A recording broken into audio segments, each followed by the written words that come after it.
जय जगन्नाथ सांग मैंने चलतु एटीएम रे केमती गोटे नुआ पिन जेनेट करें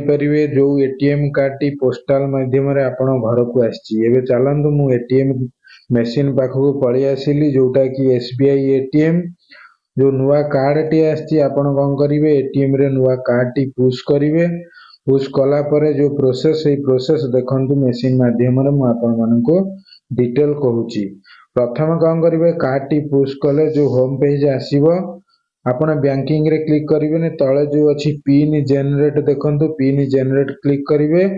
आपणकर जो एटीएम रो जो अकाउंट नंबर बराबर जो एसबीआई रो अकाउंट नंबर टी एंटर करेंगे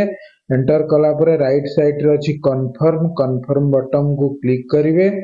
क्लिक कला परे जो से बैंक रे जो मोबाइल नंबर रजिस्टर अच्छी से मोबाइल नंबर देवे मोबाइल नंबर टी देखो बराबर देवे और बैंक अकाउंट टी बराबर देखिकी एंटर करेंगे तापर राइट साइड रे कन्फर्म अच्छी कन्फर्म रे क्लिक करदेवे देखो एबे ट्रांजैक्शन चली गोटे रसीद आपन को बाहर जीवो से रसीद टी कौन कि जोटा कि 24 घंटा भितर आपण पिन जेनेट करें जदि आपण मोबाइल की मेसेज आसी तो पिन टा तो आपण करें जदि जो मान मोबाइल की मेसेज आसु नहीं आपण गोटे कोड को मेसेज सेंड करी आपण मेसेज रो जो कोड टी पासवर्ड टी आपण मगई पारे केमिति मगेबे बड़ मोबाइल रो प्रोसेस कहि छोट मोबाइल रो कहि देखो प्रथम छोट मोबाइल मेसेज जोटा को अच्छी आपण मेसेज को जीवे मेसेज को गला परे क्लिक करेंगे क्रिएट मेसेज को जीवे क्रिएट मेसेज को देखिए जो 2 अच्छी ब्लैक कलर घर अच्छी से घर भितर कौन एंटर करेंगे 567676 नंबर एंटर करेंगे एंटर कला परे जो आमर चारिटा बटन देजी आपण तल बटन टाको प्रेस करेंगे प्रेस कला परे जो बॉक्स टी देखो कोठरी टी ब्लैक कलर हो गले आपण ये देखंतु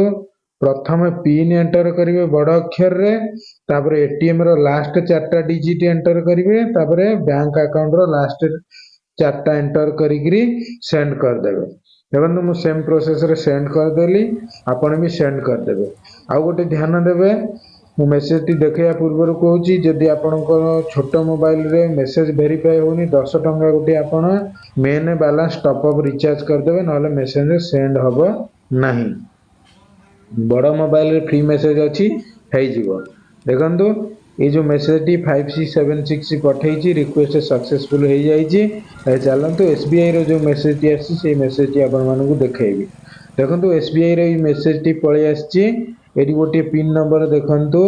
3839 करी गोटे कोड अच्छी यही कोड टी आपण एटीएम रे एंटर करी आपण पिन जेनेट करि परिबे ये तो गला छोट मोबाइल प्रोसेस एबे देखो बड़ मोबाइल जो मैंने मेसेज करेंगे केमती करेंगे प्रथम मेसेज बॉक्स को जीवे मेसेज बॉक्स को गला परे राइट साइड रे गोटे प्लस चिन्ह अच्छी से प्लस चिन्ह रे क्लिक करेंगे प्लस चिन्ह रे क्लिक कला परे आपन को ऊपर देखैबो गोटे कांटेक्ट चित्र अच्छी सेटा क्लिक करेंगे क्लिक कला परे सेम नंबर रे मेसेज करेंगे नंबर टी कोन 567676 ये नंबर टी की ध्यान दियंतु 567676 को आपण प्रथम एंटर करेंगे मु देखो एंटर कर दउची एंटर कला परे आपण तळ को आसीबे जो टेक्स्ट मेसेज अछि से टेक्स्ट मेसेज को क्लिक करेंगे एबे देखो मु क्लिक कर देली एटी कोन करिवे सब बड़ अक्षर लिखिबे जेमति पूर्व कहितली PIN पिन लिखिबे सब बड़ अक्षर लिखिबे मु लिखि देखै दउची पिन लिखला पर गोटे स्पेस देवे टिके डिस्टेंस टिके घुंची जीवो तापर कौन करिवे एटीएम रे जो लास्ट रो जो 4 डिजिट नंबर अछि सेटा को ध्यान करके एंटर करिवे 4 डिजिट नंबर एंटर कला पर लास्ट को टिके स्पेस देवे स्पेस देला पर कोन कौन करिवे बैंक अकाउंट रो जो पासबुक रे जो आपण बैंक अकाउंट नंबर अछि तार जो 4टा डिजिट अछि न लास्ट नंबर से 4 डिजिट भी मु देखो एंटर करची एटा जस्ट मु आपण मानकु देखैया पई गोटे नंबर एंटर कर दउची टिके स्पेस देला परे बैंक रो पासबुक रो जो 4टा डिजिट नंबर सही 4टा आईडी एंटर कर देबे एंटर कर देला परे इट साइड रे देखंतु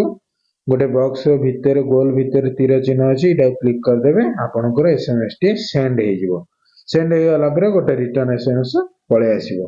चलतु पूर्व मोबाइल छोट मोबाइल आम मेसेज टी पलि आसी पुणी एबे मु एटीएम को जाऊँगी 24 घंटा भितर आप जेकोसी टाइम रे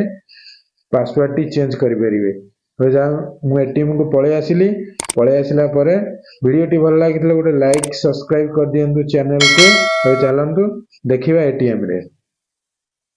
एटीएम रे कौन करिवे प्रथमे कार्ड पुश करिवे। प्रथमे कौन करथिले पिन जनरेट करथिले एबे से ऑप्शन को जिबेनी डायरेक्ट जेमिति आपण पैसा उठौचंती सेही बैंकिंग ऑप्शन को जिवे। ऑप्शन को गला परे आपण को प्रोसेस मु देखाउची। देखंतु मु प्रथम कौन कली बैंकिंग ऑप्शन को गली तापर लैंग्वेज इंग्लिश को सिलेक्ट कली। सिलेक्ट कला परे दीटा नंबर जे कोनसी नंबर आपण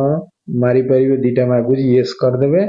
एटी देखंतु प्लीज एंटर योर पिन को पिन टी आपण एंटर करिवे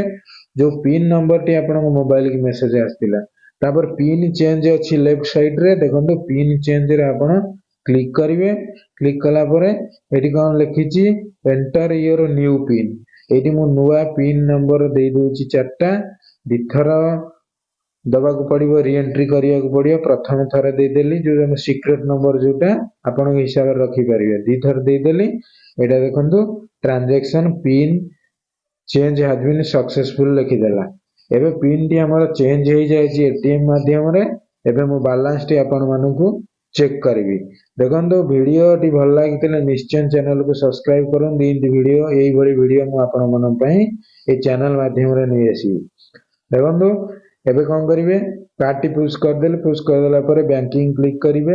इंग्लिश लैंग्वेज सिलेक्ट करके दीटा नंबर एंटर कर देबे।